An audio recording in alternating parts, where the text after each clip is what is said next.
Hey Paul, so since you did a video, I decided to do one back.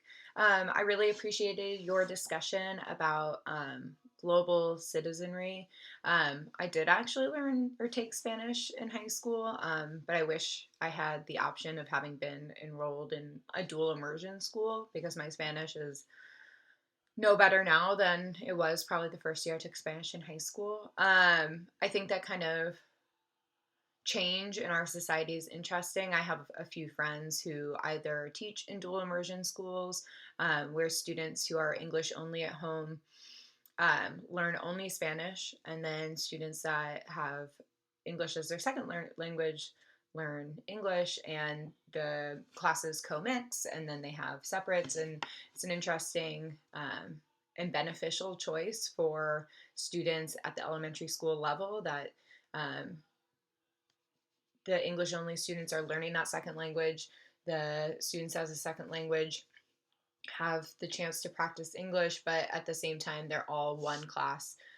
So they see the equality between them, that they're both learning something, and that there's benefits to being bilingual, which of course they are. I'm always jealous, and I tell my students constantly that I'm jealous um, at their incredible capacity to learn, think, read, and write in multiple languages.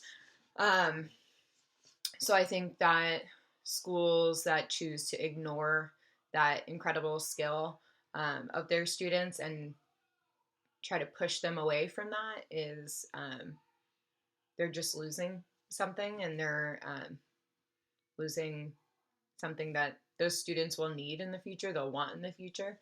Um, so I'm glad at least the schools I work at see the value in those skills in those students. I thought your discussion about the way that school benefited you or didn't benefit you was really interesting, especially the idea of being able to kind of bounce between things as they interest you, and how our school system, the traditional school system of being in my school, it's like 40 students to a classroom and sitting for an hour and a half is difficult, if not impossible, for most students. And how do you, from a teacher perspective, like how do you keep students engaged? How do you keep learning interesting?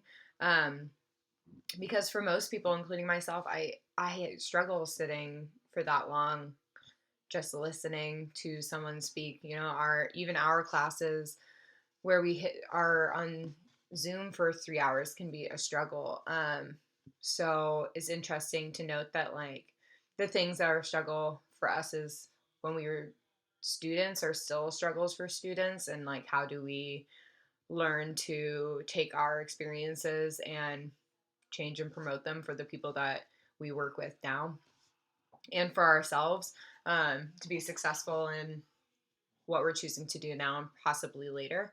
But I thought that was really interesting because I am more sedentary. I don't struggle as much by being less tactile.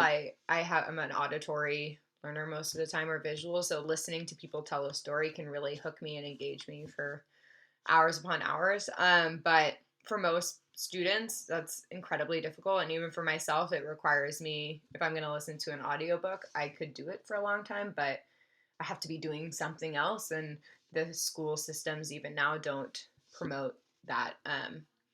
So I really appreciated what you shared, and I thought it was something, a lot of it I could relate to. And I can't wait to hear from you again.